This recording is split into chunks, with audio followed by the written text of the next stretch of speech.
Estamos passando pela história da Bíblia, focando no papel dos sacerdotes. E essa história começa com Deus criando um jardim chamado Éden, onde céu e terra são uma coisa só. Deus coloca os humanos no jardim para serem sua imagem real, seus sacerdotes, para que os humanos e Deus trabalhem juntos. E tudo isso é chamado de bênção de Deus. Mas tragicamente, os sacerdotes humanos são levados a se rebelar contra Deus e são exilados do jardim. Mas Deus promete que um descendente derrotará esse enganador maligno e restaurará os humanos como sacerdotes reais. E ele será tanto um sacerdote como um sacrifício. Mas a humanidade ainda está fora do Éden e as coisas desandaram para uma violência caótica.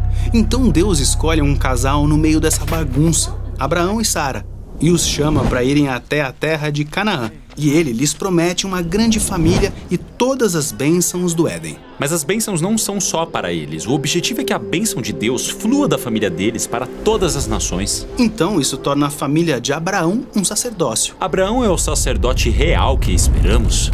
Não, mas Abraão encontra uma figura misteriosa que nos lembra daquele sacerdote real prometido.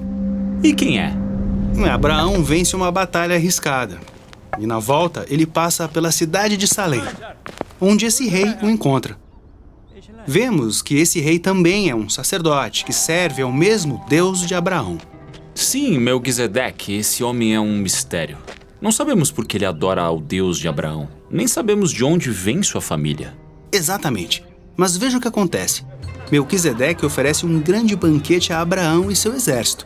Depois oferece a bênção de Deus a Abraão, dizendo que foi Deus que lhe deu a vitória sobre seus inimigos. E Abraão dá a Melquisedeque 1/10 de tudo que tem. E essa é a história. Mas o que significa? Bem, Melquisedeque é o rei e sacerdote de Salém. Um nome antigo, abreviado de Jerusalém. Ah, Jerusalém, que depois se torna a capital da futura família de Abraão, onde o templo é construído. E os 10% que Abraão dá a Melquisedeque são como os 10% que os israelitas depois darão para honrar os sacerdotes do templo. Exatamente. Então aqui está Abraão, pai dos israelitas, honrando um sacerdócio real bem antes do templo de Israel ou de seus sacerdotes.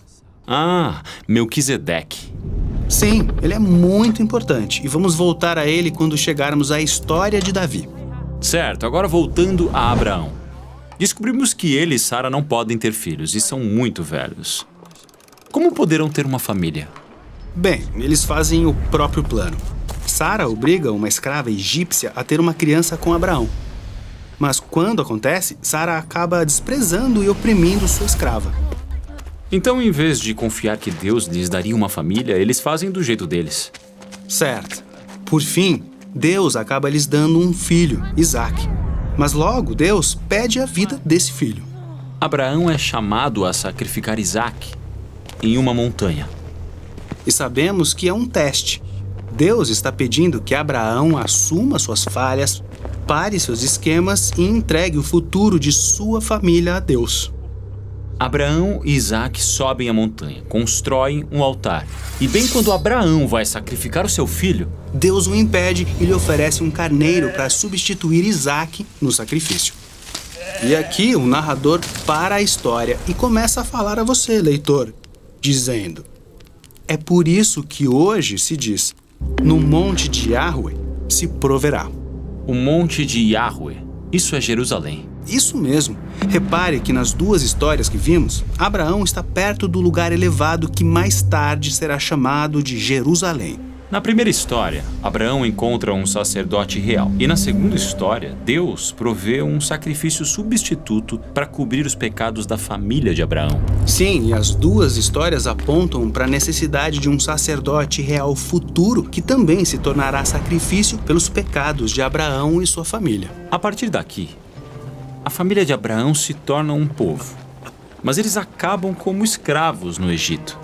Então, como um grupo de escravos pode gerar um sacerdote real? Exatamente. Isso nos leva a Moisés, cuja história veremos a seguir. Nossa missão no Bible Project é ajudar as pessoas a experimentar a Bíblia como uma história unificada que leva a Jesus. Tudo que produzimos é gratuito, graças a pessoas generosas que se encontram ao redor do mundo, assim como você. Você pode acessar toda a nossa biblioteca de vídeos, conferir todos os nossos recursos e juntar-se a nós em bibleproject.com/português.